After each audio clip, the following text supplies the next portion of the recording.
Hello, welcome back. It's a great day to spend some time in the Book of Mormon. Of course, that's true every day, but I'm looking forward to the things that we get to talk about today in the Book of Mosiah. Today, basically for the first time, we get to sink our teeth into the large plates of Nephi. If you remember, Nephi was commanded to make two sets of records. One, the small plates, were for the more spiritual part, the ministry and the prophecies and revelations. The larger plates were the ones that were for the reigns of the kings and the wars and contentions of his people. The small plates comprised everything from 1st Nephi through Omni, and then everything else is large plates, with Words of Mormon as kind of connective tissue, so he lets you know what he's been doing. In fact, what has he been doing? He's been editing. And so we now shift from authors, Nephi, Jacob, Enos, Jerem, and so forth, into editors, namely Mormon, who's taken all these records from people like King Benjamin, Mosiah, Alma the Younger, later Nephis, and so on, and abridging them, including what he lamented was less than 1%, the 100th part, to try to help us understand the things of God through the history of his people. Now that's a significant shift. We're going from spiritual teachings sprinkled in with a little bit of history so that we understand the storyline as it's going through, to now primarily history with some spiritual lessons that Mormon is really hoping that we will be able to pull out. Mormon's goal really was no different than Nephi's. Remember Nephi back in 1 Nephi 6? The fullness of mine intent is to persuade all people to come unto the God of Israel and be saved. Mormon had the same goal in mind. He just had different material to work with. That's probably why he was so thrilled when he stumbled across the small plates and decided to include them at the end. It was pure spirituality. What his job was to take history and try to figure out what stories here, what accounts, what experiences and events will be the greatest blessing to some future reader who's trying to navigate the spiritual life. So he was really hoping that we as readers would be able to see his stories and see past them to the lessons that he was trying to convey, the morals of the story at the end. If you're an expert or a fan in Aesop's fables, then this is kind of the mental shift that we need to make. Now there's real pros and cons to what Mormon is doing here. On the positive side, we seem to love stories. Jesus taught in parables. Latter-day Saints tend to know the first half of the New Testament far better than the second half. Why? Because the Gospels are stories about the life of Jesus. And the second half are epistles, doctrine that's being taught by the Apostle Paul. The same is basically true when it comes to the Doctrine and Covenants and the history of the church. We love the history. We love the stories. We were raised on those. And yet sometimes we shy away from the Doctrine and Covenants because it's just doctrine. It's just revelation. It's like, where's the storyline? My grandma, who loved the scriptures like nobody else, used to kind of wave her hand away at the Doctrine and Covenants and just say, it's just a book of rules. It's a book of rules. Well, it is a book of doctrine. It is a book of covenants. And the storyline isn't there. You have to go to the history of the church or outside sources to see it. And sometimes that scares us off a little bit, or perhaps bores us a little. We like stories. They keep us engaged. They capture our attention. But that positive can sometimes be a negative, because what was the point of all those stories? It was to convey principles of the gospel that we can translate into our own lives. I had a Book of Mormon professor my freshman year at BYU who always used to say, building ships and breaking bows won't get you saved. It was his way of saying that the storyline in the scriptures is not what the scriptures are all about. Remember Nephi even said that? I'm not going to be particular to give a full account. Remember he passed the baton on to Jacob and laid down the law. Only touch upon history lightly, but go heavy on the doctrine and principles of the gospel. That's what we're here to live. Don't imagine some angel on Judgment Day passing out scantrons and number 2 pencils so that we can bubble in our answers on scriptural trivia so that we can recreate storyline and narrative. It's, have we lived the gospel? Have we come to know Jesus Christ? And so the two-edged sword of story in Scripture is that on the one hand, we love it. It draws us in. It captures our attention. It's more memorable. But the danger of that is we kind of miss the forest for the trees. We see the story and think that we've got it, when really the point of the story was to illustrate the principle that is embedded within it. The best definition of principle that I ever heard came from Elder Richard G. Scott, who defined principles as concentrated truths packaged for application. So within these stories are these concentrated truths that we can package and then move into our own lives and apply them to our situation. Nephi reminded us of that all the time. Right before he starts quoting Isaiah in 1 Nephi 20, he says at the end of 1 Nephi 19, liken these scriptures to you so that they'll be for your profit and learning. When Jacob starts quoting Isaiah, he also says, liken these. When Nephi quotes Isaiah again in 2 Nephi, he prefaces it by saying, liken these. So the point of the history side of Scripture is to give us something to liken to ourselves, some principle that we can mine out of the surrounding detail and then implement in our own lives. Mormon is banking on the fact that we'll get that we'll develop those skills and be able to find not just the story, but more importantly, the moral of the story that the Lord is trying to convey. The prophets simply realized that those principles sometimes needed to be couched in story so that people would be drawn in to try to find them for themselves. The stories are kind of the spoonful of sugar that helps the medicine go down, but it's the medicine that's going to save us. In fact, if you go back to 1st and 2nd Nephi, 55 incredible chapters, have you noticed that doctrine outweighs storyline? These were the small plates after all. It was meant to be spiritual. So I actually made a list. In the small plates, here are some of the stories. Lehi's family leaving Jerusalem, going back to get the brass plates, and then going back again to get Ishmael's family. Their travels in the wilderness, building a ship, crossing the ocean, arriving at the promised land, Lehi's final blessings, the Nephites separating from the Lamanites. That's about it, really. Now that sounds like a lot of history, but it's so far outweighed by the sermons in the small plates. Check out this list. Lehi's dream, Nephi's visions. Nephi begins to teach Isaiah. Lehi teaches his posterity. Joseph of Egypt prophesying of Joseph of Palmyra. Nephi's psalm. Jacob's sermon on Isaiah. Nephi's seemingly endless Isaiah chapters. Nephi explaining Isaiah and giving us prophecies of the last days. Nephi teaching the doctrine of Christ and giving us his final testimony. Really, as memorable as the stories are from the small plates of Nephi, they're both outnumbered and outweighed by the scriptures that he reads and the doctrine that he teaches, the sermons that he recounts. That was his point. And it's Mormon's point too. He just didn't have all that material to work with. He had history. He was a historian of sorts. And yet, more importantly, he was a prophet of God. And so he took what he had, the history of his people, boils it down to the most important 1%, and then prays that we will have eyes to see the spiritual lessons that he was trying to teach us. So again, what are we supposed to do with all of this moving forward? We're supposed to pull out principles. Find those concentrated truths packaged for application. Ask yourself on every page, what's the moral of this story? And secondly, liken these things unto yourself so that they'll be for your profit and learning.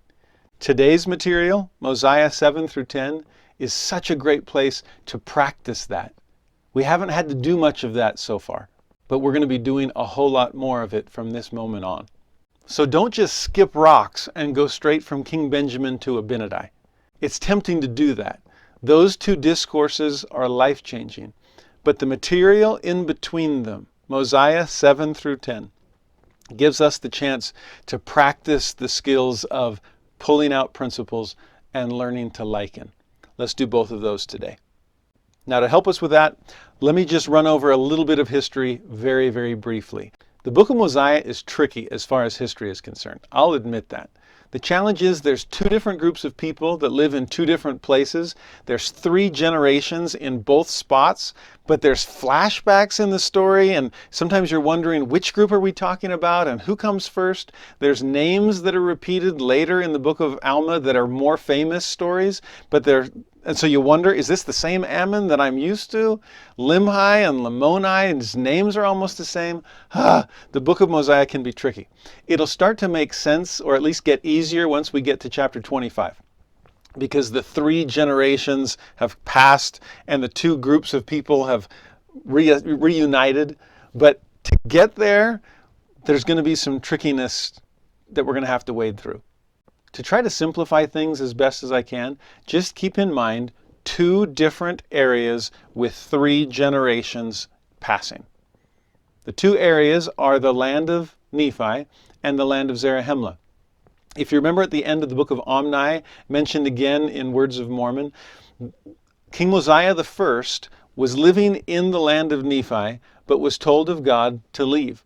And so he takes those that will follow, and they go through the wilderness and discover this inhabited area. These are the people of Zarahemla, and the 2 groups merge, and he eventually becomes their king. That's where you see the book of Mosiah begin.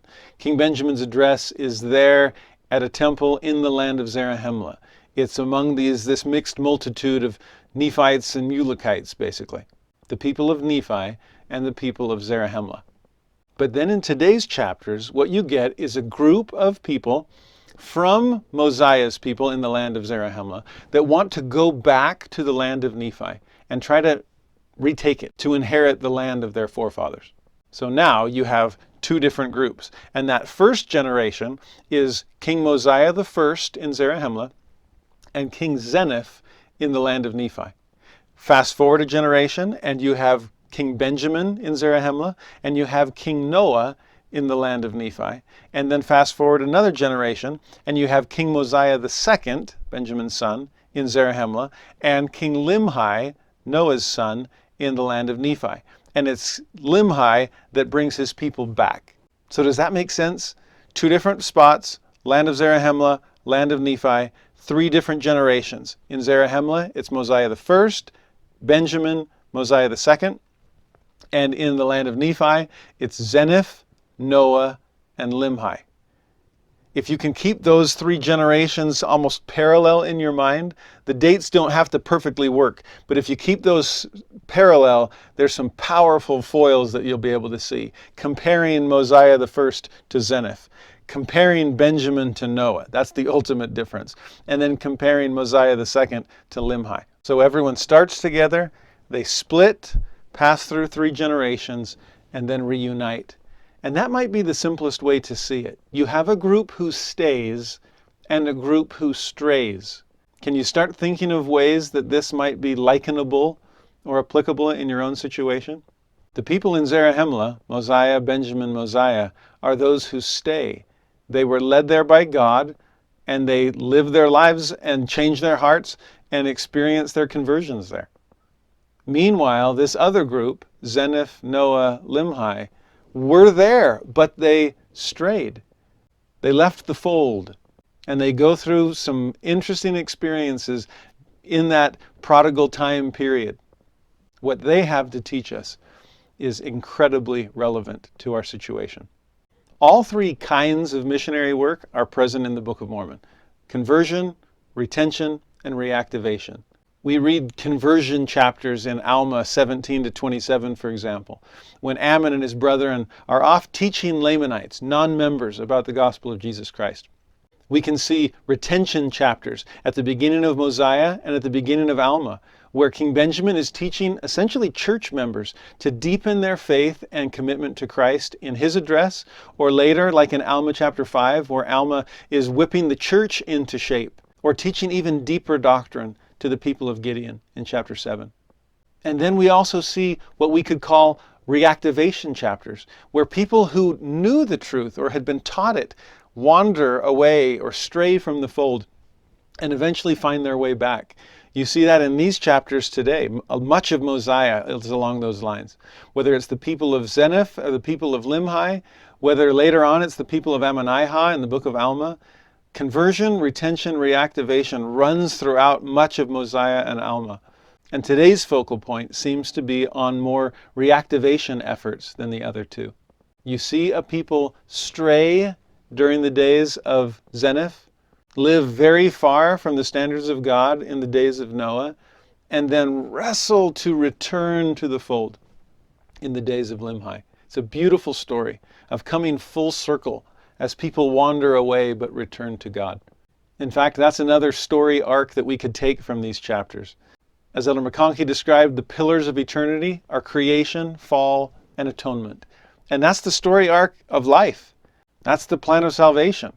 Picture creation as premortality, and then fall as earth life, and atonement as post-mortality in the presence of God. Think about the prodigal son. He's with his father. He wastes his inheritance in riotous living in this far country, but he returns to his father and that fatted calf and robe and ring. Think about ancient Israel, where they're in the promised land in the days of Abraham, but then they are down in Egypt in the days of Joseph and the aftermath, and then Moses brings them back to the promised land. This is the story arc that we see over and over in Scripture and in our own lives. Some people talk about the stages of faith that we go through. And this first stage where everything is black and white and seems seemingly perfect, that's the creation moment. And then we kind of go through this sense of ambiguity and confusion, question marks. It's not as simple as it seemed. That's the fall stage. So where a lot of people leave the church. But there is yet an atonement stage that is higher and holier than even the creation stage was that preceded it. And that's returning to faith. As Elder Bruce C. Hafen has recently written, that there is simplicity here and complexity here, but a higher simplicity beyond. We could even call it dogmatism to doubt, to true faith in Jesus Christ. You'll see that story arc play itself out in the next 3 weeks in the Book of Mormon. Departure in the days of Zeniff, wallowing in the fallen state in the days of Noah, and then this return to Zarahemla, this atoning ascent in the days of Limhi. These are the stories that we'll be tackling. But please look for personal application here. See how relevant it is in your own life. If you're struggling in your faith and have felt that you've transitioned from creation to fall, this is your story. Or if you have loved ones who have, this is their story and a chance for you to see your role within it. If you're longing for that atoning ascent, it's all here. And so I pray that we'll be able to see ourselves and our own circumstances in the stories that we're about to study. Only then will these things be for our profit and learning. Now, one more thing to set the stage. This comes from a talk that Elder Jeffrey R. Holland gave back in 2003 in General Conference. It's called A Prayer for the Children. And in that talk, he did pray for the children, but it was a very specific kind of prayer. He said this: "In offering such a prayer for the young, may I address a rather specific aspect of their safety? In this I speak carefully and lovingly to any of the adults of the church, parents or otherwise, who may be given to cynicism or skepticism, who in matters of whole-soul devotion always seem to hang back a little, who at the church's doctrinal campsite always like to pitch their tents out on the periphery of religious faith. To all such, whom we love and wish were more comfortable camping nearer to us, I say, please be aware that the full price to be paid for such a stance does not always come due in your lifetime. No, sadly, some elements of this can be a kind of profligate national debt, with payments coming out of your children's and grandchildren's pockets in far more expensive ways than you ever intended it to be. No, we can hardly expect the children to get to shore safely if the parents don't seem to know where to anchor their own boat." Later in the talk, Elder Holland describes an experience he and his wife had where they met a fine young man who came in contact with them after he had been roaming around through the occult and sorting through a variety of Eastern religions, all in an attempt to find religious faith. His father, he admitted, believed in nothing whatsoever, but his grandfather, he said, was actually a member of the Church of Jesus Christ of Latter-day Saints. But he didn't do much with it, the young man said. He was always pretty cynical about the church. As Elder Holland put it, from a grandfather who is cynical, to a son who is agnostic, to a grandson who is now looking desperately for what God had already once given his family. In a nutshell, and though the parallels aren't perfect, that's the story of the Book of Mosiah. Zeniff was the grandfather here, who left the safety and security of Zarahemla because he wanted to do things his own way, followed by his son Noah, who was as far away from the faith of his fathers as he could get, only to be replaced by his son, Limhi, the grandson in this story, who tries desperately to return to the place where his grandfather had started 2 generations before. There's actually something really interesting here in immigration studies. It's become known as Hanson's Law, named after the mid-20th century historian that developed this concept. Hanson's law is basically summed up with this statement: what the son wishes to forget, the grandson wishes to remember. Professor Hanson, this historian of immigration, described 3 generations. The story for the first generation is immigration. You grew up in the old fatherland. That's your culture. That's your heritage. That's your language often, your tradition. And you've left all of that to come to a new place where you don't totally fit in. You're still more old world than new. Well, that passes on to the next generation, the second generation, who's frustrated by that fact, almost embarrassed by their parents and their weird accent, sometimes feeling trapped by the cultural heritage that they don't really want to inherit. If the story of the first generation is immigration, then the story of the second generation is assimilation. I want to be an American. I don't want to be a European. I don't want to be an African. I don't want to be an Asian. I want to be an American. And so they distance themselves as much as they can from the traditions, the background, the history of their forefathers. But then the third generation comes along, and they start wondering about their cultural heritage. They didn't hear much of it from their parents, who were trying to distance themselves from it. But they do see it in their grandparents, and there's a certain desire to understand their roots, where they're coming from. So according to Hanson's law, we basically go from immigration to assimilation to some desire for reintegration, a return to the culture that was left behind. Generation 1, it's about identity. Generation 2, it is counter-identity. And Generation 3, it's cultural heritage and a rediscovery of who one really is. And in a way, that is Zeniff, Noah, Limhi. So let's follow their story arc. Chapter 7, verse 1, the story begins. However, it begins in Zarahemla, though the bulk of the story will take place in the land of Nephi. And it begins in the third generation, before we start to flash back to the first. Chapter 7, verse 1, King Mosiah had had continual peace for the space of 3 years. Those were the same 3 years that King Benjamin survived after giving that final great discourse. But by this time Mosiah was desirous to know concerning the people who went up to dwell in the land of Lehi-Nephi, or in the city of Lehi-Nephi. This was a group that had left 2 generations before. Mosiah II must have heard stories as a little boy that his grandpa Mosiah I probably told him. But for the intervening 2 generations, his people had heard nothing from them from the time they left the land of Zarahemla. Therefore, they wearied Mosiah with their teasings. Now, to make this story relevant to us, we need to get into the habit of looking for principles that can be likened to our own circumstances every chance that we get. So again, here in chapter 7, verse 1, when it comes to people who have strayed from the faith, are we desirous to know concerning them? Do they ever cross our minds?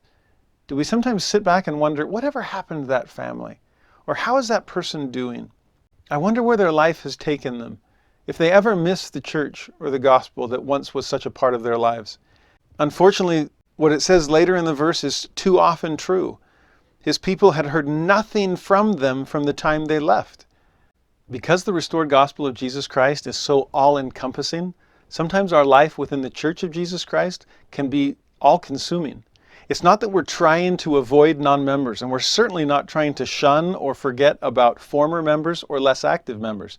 It's just we're so busy trying to magnify our callings, trying to serve in the church, trying to raise our children, primary activities and young men and young women activities and Relief Society and Elders Quorum, service projects and so on. I actually remember I was invited to come speak at the College of Social Work at the University of Utah to the students, just to try to help them understand a little bit more about the Church of Jesus Christ of Latter-day Saints from a sociological standpoint.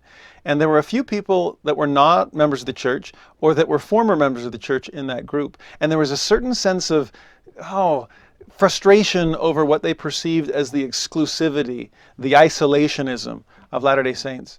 And while I understood where they were coming from, I did try to explain a little bit about how busy it is to take care of each other in the church. I even let them know that you can be best friends with somebody in your ward. You see them every Sunday, you're serving together in callings, and then all of a sudden the ward grows, there's a split, they live across the street, so they're in a different ward, and you hardly see them anymore. It's not that we're trying to sever relationships, but that we're trying to magnify our responsibilities for the relationships that are all around us. It's definitely a two-edged sword with some difficult disadvantages and some beautiful advantages. It's what the parish system, or as we describe it, wards and stakes, really are all about. But what a tragedy when this is about former friends, or even worse, family members that we used to be close to, if we have heard nothing from them from the time that they left. Are we desirous to know concerning them? How are they doing?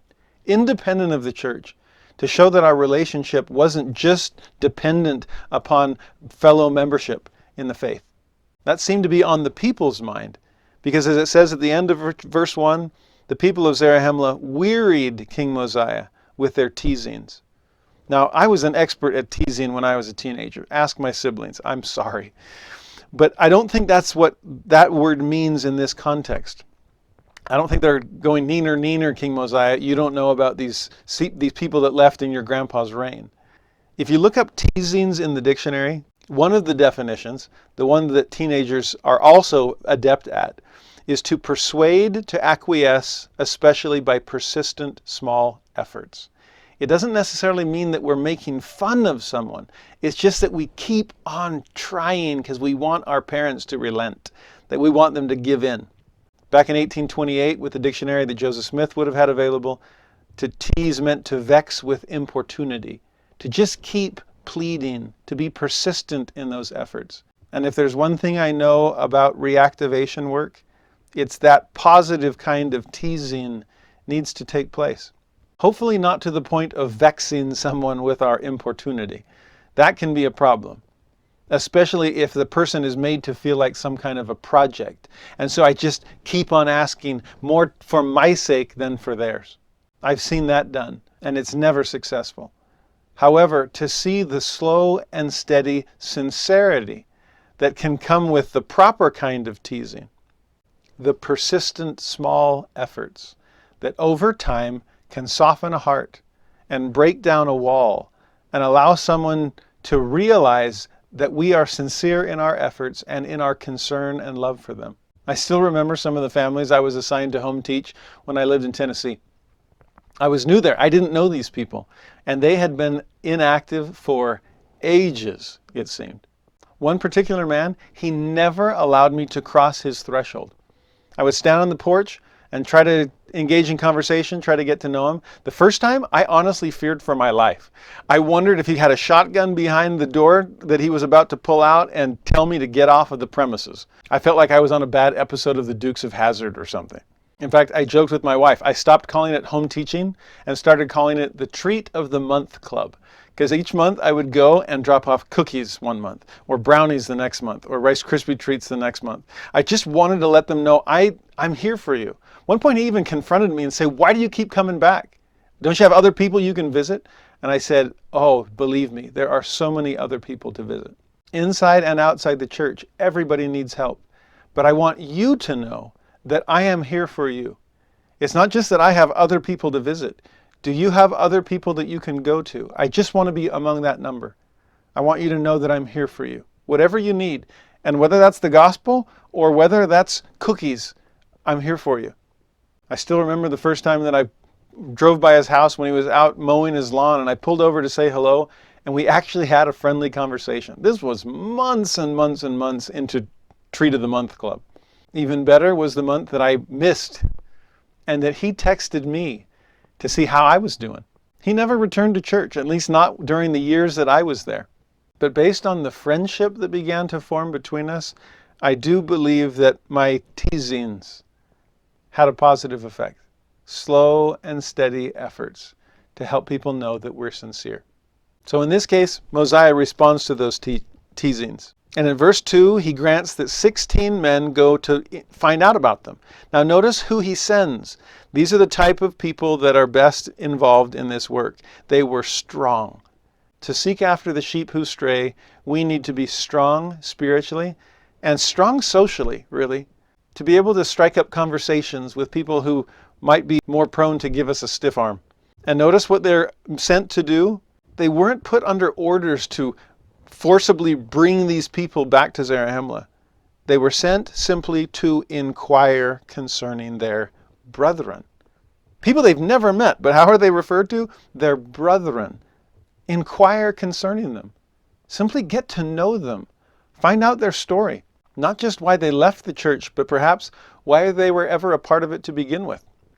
And just as importantly, things that have nothing to do with church at all. To inquire concerning their brethren.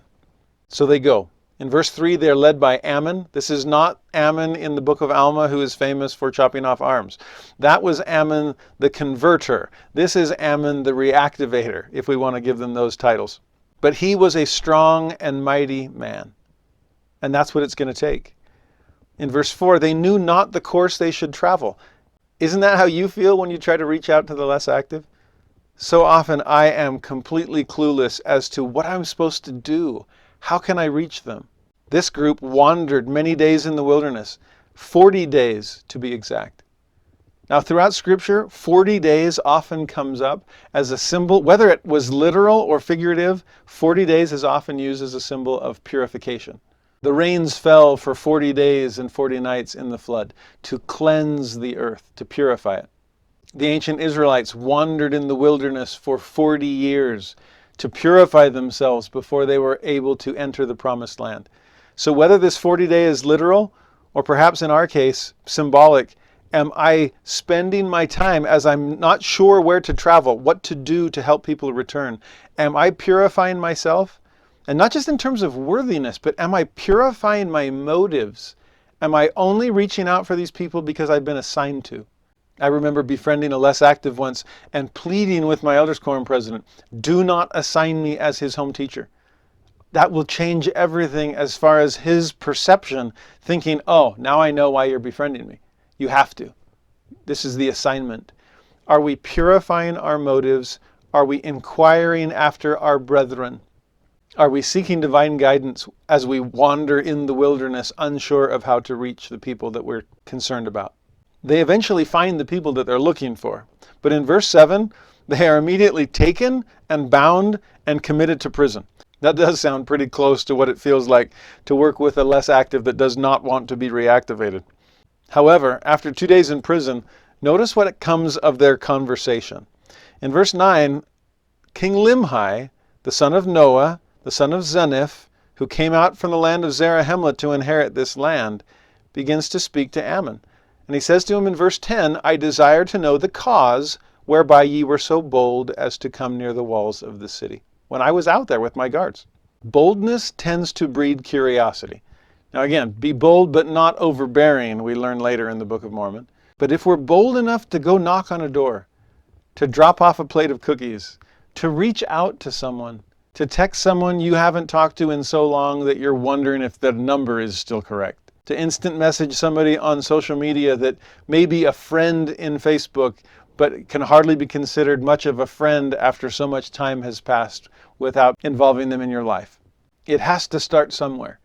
And if we'll just be bold enough to begin to initiate a conversation, often that boldness will spark a desire in the other person to know why we are doing what we're doing. So as King Limhi explains in verse 11, that's why I wanted to inquire of you. Notice the word repetition. The whole reason that Ammon came in the first place was to inquire of his brethren. And now this brother is inquiring of him in return. Mutual interest. I want to hear your story. Will you listen to mine? When Ammon does speak to him, bowing himself before him, grateful that he was still alive. Again, I felt like that a few times when I'm out visiting less actives. He says in verse 13, if ye had known me, ye would not have suffered that I should have worn these bands. That is such a beautiful insight. If you had known me, you would have thrown your door wide open and let me come. If we know each other, the walls come down. The friction is lessened. No imprisonment, no need to bow and beg for one's life. As he explains in 13, I am Ammon. I know that doesn't mean anything to you, but I'm a descendant of Zarahemla. I came up out of the land of Zarahemla to inquire concerning our brethren, whom Zeniff brought up out of that land. You see how beautiful this is? Limhi mentions his own family tree, including Grandpa Zeniff, and Ammon perks up and says, I came to find what happened to the descendants of your grandpa. There's something just beautifully fitting here. You're exactly the person I was looking for. And I am exactly the person that you need. When that sense of shared recognition, of real brotherhood or sisterhood can come, amazing things will occur in our efforts to help people return to the fold. Limhi thus responds in kind in verse 14. He was exceedingly glad and says, "Now I know of a surety that my brethren," notice that's what he calls them. I've never met anyone from Zarahemla. It's a place that my grandpa told me about, but I still consider them my brethren. I know that they're yet alive. I will rejoice. Tomorrow I'll cause my people to rejoice too. I wonder how many less actives out there that we know nothing about because we've never inquired of them still consider the church their brethren, sisters that are unknown to them, but sisters still. Honestly, I wonder how many people. It reminds me of seeing area books in the mission field and realizing that missionary work has been done in this area for so long. It's not just a bunch of people that have no exposure to the church that I'm tracting into. How many of them have had prior experiences with missionaries, but just never decided to join the church? Similarly, how many less actives are in the world that still wonder about church members, old friends that they had in the faith, people that they served with in their callings? Can we still consider one another brothers and sisters? In verse 15, he begins to explain a little bit of his situation. We're in bondage to the Lamanites. We're taxed with a grievous tax to be borne. So his desire in verse 15, behold, our brethren will deliver us out of our bondage, or out of the hands of the Lamanites, and we will be their slaves. Hey, it's better to be slaves to the Nephites than pay tribute to the king of the Lamanites. Now we're going to see this again later in the book of Alma, when the anti-Nephi Lehites convert and move in with the Nephites. But here we start to see this mentality that the only hope for us is slavery. I've left. If I hope to return, I'll always be on some secondary status. Now, better that than where I am at right now. But what can you and I do to reassure them that there's no second-class status because someone was less active and now they've returned to the faith? There's no slavery here. You're home. Isn't that kind of what the older brother of the prodigal son was hoping for his little brother? If you're going to, in fact, what the little brother was expecting for himself, he never thought he'd come home and be his father's son again. He intended fully to come home and be one of his father's servants. But he underestimated his father. There's no slavery here. There's no servitude. There's no second-class status. Come home. According to verse 16, evidently this whole beautiful reunion of sorts takes place, and Ammon is still in chains. So King Limhi says, take these chains off. No more bind him or his brethren. In fact, go back and get the rest of your mission companions that are out at the hill outside the city, so you can eat and drink and rest yourself. As it says at the end of 16, they had suffered many things, hunger, thirst, and fatigue. Are we willing to go through that? We were as missionaries with the conversion goal. Can we do the same as members with the reactivation goal? As Elder Holland has reassured full-time missionaries, it's hard because salvation cannot come as a cheap experience. It was never easy for Jesus. Is it worth suffering many things? It is, because the worth of souls is great in the sight of God. So in 17, King Limhi sends a proclamation to his people, tells them to gather to the temple. Notice there's still one in the land of Nephi, and it's still important to these people. I remember once in Tennessee, my wife going to a sister that she was assigned to visit teach, who hadn't been to church in ages, completely inactive from church. She walked into the house, and there was a well-worn Ensign magazine on the coffee table, and there was a picture of the temple on the wall. And my wife was completely confused. As she got to know this sister, she realized she's only inactive in the church. She's not inactive in the gospel.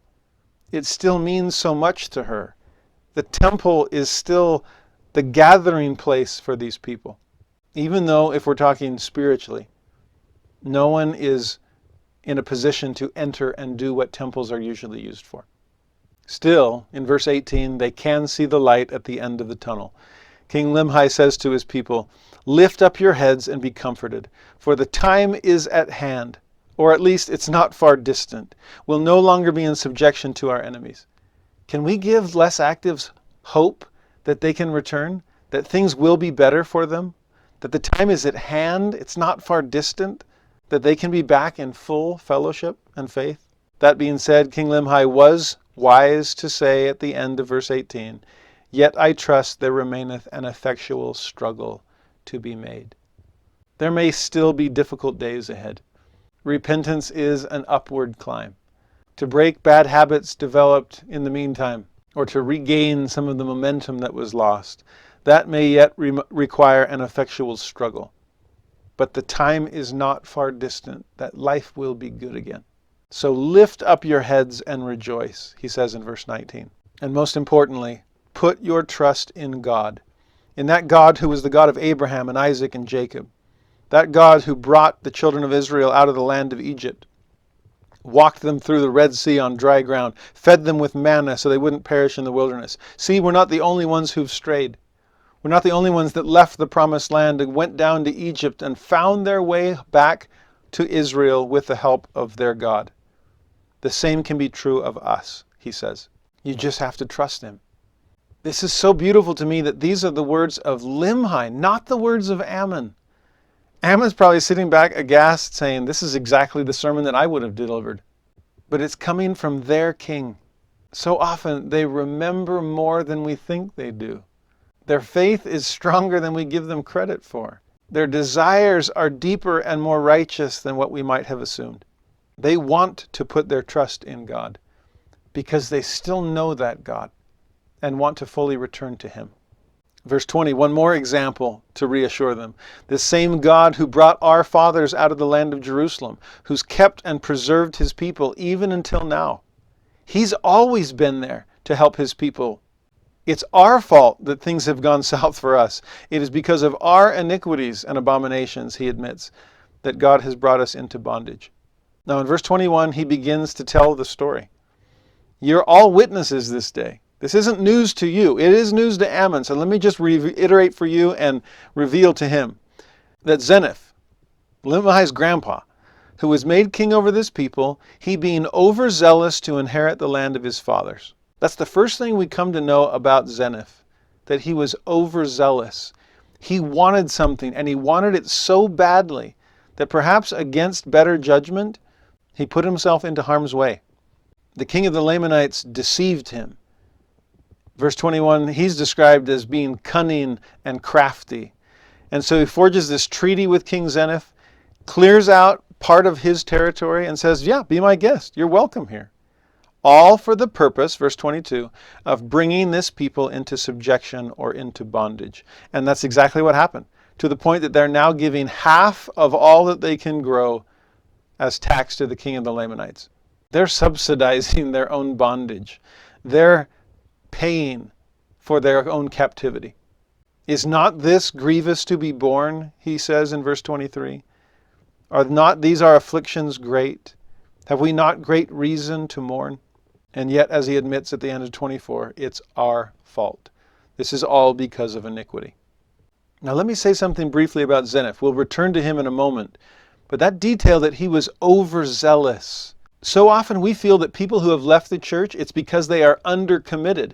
And while that's typically the case, this opposite extreme can also lead in that same direction. I work with people that are struggling in their faith all the time. And the vast majority of them struggle because they believe too little. But occasionally I'll meet someone who's struggling because they believe too much. Instead of having this balanced, steady faith, there's an overzealousness. There's a desire to get ahead of the brethren, to outpace the prophets. There's a certain pridefulness, feeling that we're the elect of the elect and don't want to have to wait around for these other church members. And so I'll go forge my own way, become a prophet to myself. Yes, beware of being undercommitted, but also be aware of being overzealous, because so often it opens you up to being deceived with promises that really are too good to be true. Now, those are not the only possibilities here. I'm amazed that in verse 25, 26, 27, 28, we see described what I would consider the three main causes of inactivity. I got a crash course in inactivity as a missionary 25 years ago. I was called to Puerto Rico, and when I got there, the members of the church were still reeling and recovering from an experience that they'd had 1 year before. At that time, Elder L. Tom Perry at the Quorum of the 12 had been on assignment to go to Puerto Rico. There had been 4 stakes of the church there, but he was sent to take one of the stakes and dissolve it, to get rid of it and create mission districts instead in its place. That's a step in the wrong direction. Usually it's branches that want to become wards. It's mission districts that become stakes. But Elder Perry was sent to move it backward. Well, he toured the island, interviewed church leaders and members, and ended up calling President Hinckley and saying, you know, President, I'm here in Puerto Rico. I'm supposed to dissolve one of the 4 stakes. I really feel, based on what I've seen here, that we need to dissolve all 4 of them and start the whole island over again with 8 mission districts. Am I allowed to do that? President Hinckley responded, well, you're an apostle. Do whatever you feel the Lord wants you to do. And so basically overnight, the church went from under the direction of 4 local stake presidents to under the direction of 1 overwhelmed mission president that was now responsible for not only all the missionaries on the island, but all the members as well. Inactivity had become such a challenge there that the church was stagnating. It wasn't moving forward the way it needed to. By the way, that was a truly inspired thing to do on Elder Perry's part. Because whereas there had been 4 stakes that were going nowhere, that removal was a wake-up call to the members. Rather than taking church organization for granted, 4 stagnant stakes became 8 mission districts, all of which were re-enthused to move forward. And now there are more stakes in Puerto Rico than there were before that change. But the change occurred primarily because of inactivity on a massive scale. And I remember my mission president saying, there are 3 main reasons people fall away from the church. Number 1, he said, is sin. They're no longer living the gospel, and so they want to distance themselves from that feeling of guilt. By the way, please don't ever jump to that conclusion. Again, if you haven't seen them since the time they left, you better be sure to inquire of your brethren before you automatically write them off saying, well, there's probably some kind of sin that they're trying to hide. That is one reason people leave, but that is not the only reason. And please don't assume that it is in their case. The second reason that my mission president mentioned is because of offense. Somebody at church said something. I'm never going as long as that person's still the bishop, or when that person's still there. And third, some people leave because of a lack of faith or testimony. There's some doctrinal issue or historical issue that they're struggling with or that they cannot reconcile, and so they leave. In this internet age, by the way, this information age, which doubles as the misinformation age, that third group is growing fastest. Now, there may be other reasons that fall outside those 3, but if we see these as 3 significant reasons why people leave the church, I'm amazed that all 3 are found in this passage. Verse 25, King Limhi says, if this people had not fallen into transgression, the Lord would not have suffered that this great evil should come upon them. That's that first one, sin. He continues, but behold, they would not hearken unto his words, but there arose contentions among them, even so much that they did shed blood among themselves. These contentions are a good indicator of the offenses that can sometimes happen among fellow church members. Hopefully it doesn't lead to bloodshed, unless maybe it's church basketball. But friction that can exist between church members often leads one or the other, or even both, to separate themselves from the faith. And then in 26, a prophet of the Lord have they slain, yea, a chosen man of God. Now in 26, he speaks of that prophet warning them of wickedness and abomination. That's back to the sin element.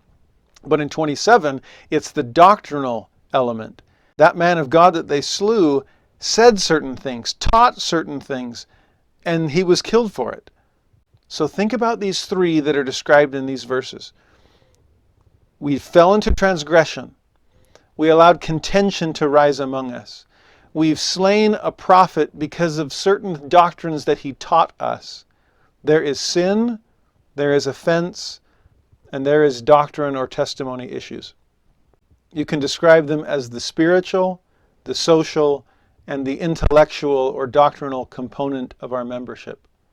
And any one of those three can waver or wither away.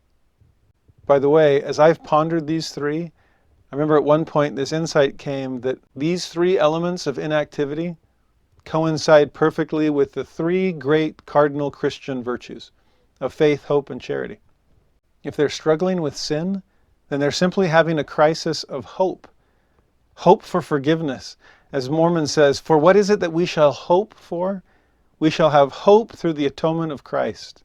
And if I'm allowing my sin to keep me from coming unto Christ, it's because I don't have enough hope in Him that I can be clean again. If I'm struggling with offense, that friction and contention between members, I'm simply having a crisis of charity. For charity suffereth long and is kind.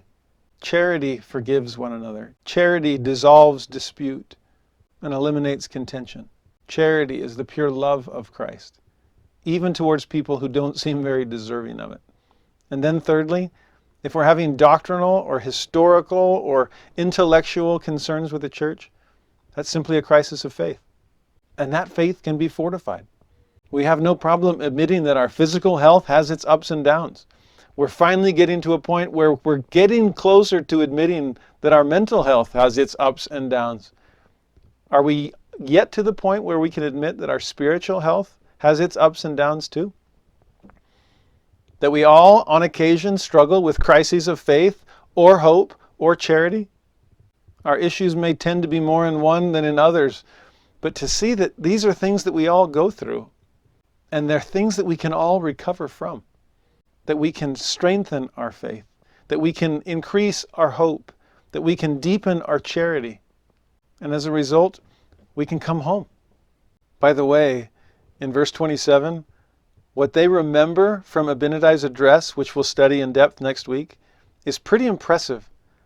It is amazing how much someone who has been far away from the church for a long time can still remember about truths that they were once taught. These nuggets of truth that are lodged away somewhere in memory. Elder Boyd K. Packer once taught a beautiful principle in this. He said when he was a soldier in World War II and spent some time in Japan after the end of the war, he picked up a few words and phrases in Japanese. And then he came back to Brigham City where he grew up, and not a whole lot of opportunity to use those vocabulary words. Decades passed.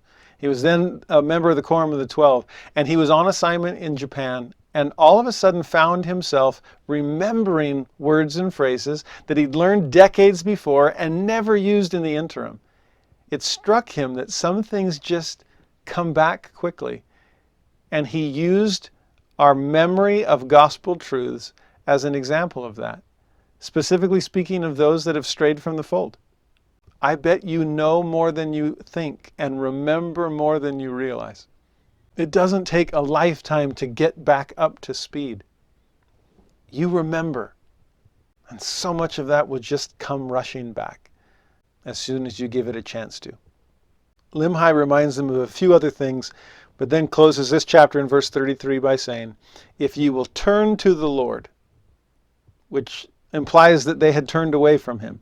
But if we'll turn back, if we'll turn to the Lord with full purpose of heart, perhaps previous attempts have been half-hearted, but this time, if our purpose can be full and put our trust in Him and serve Him with all diligence of mind, again, no partial efforts this time, with all diligence of mind, if you do this, He will, according to His own will and pleasure. That's admitting that that effectual struggle may still be necessary, that it will happen in God's time and God's way. He will deliver you out of bondage. Do we have faith in those promises for ourselves if we're the ones contemplating a return? Do we have faith in those promises for others if we are willing to go through the effort, the labor, the hunger, thirst, fatigue, to go and inquire after them? Become brethren once again. Reassure them that there is no slavery back at home. And then help them come. Turn once again to the God that deserves their trust.